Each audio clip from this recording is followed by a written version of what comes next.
So I came into a team that had already been trained either by me or another person in the heart-centered hypnotherapy model. So we all have a common language.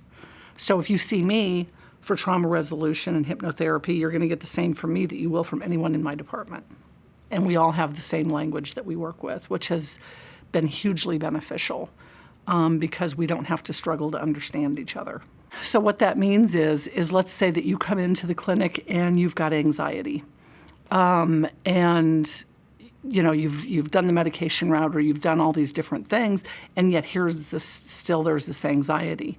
So what we do is we look at what are the emotional underpinnings, not what would replace medication, but what isn't being reached with medication or with medicine.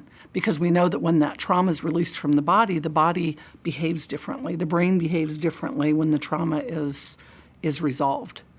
And so, and oftentimes people carry the trauma in their body, and untreated, it becomes its own disease process. So many people think, oh, well, you're a therapist, or you're a counselor, so I should just trust you.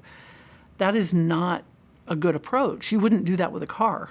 It's like, oh, well, the car looks pretty, and they said it's good, so you'd go out and test drive it. And so I tell my patients, I say, it's really important for you to get to know me and decide whether I'm a good match for you. I encourage people to ask questions, ask me questions. I'm not hung up on personal information.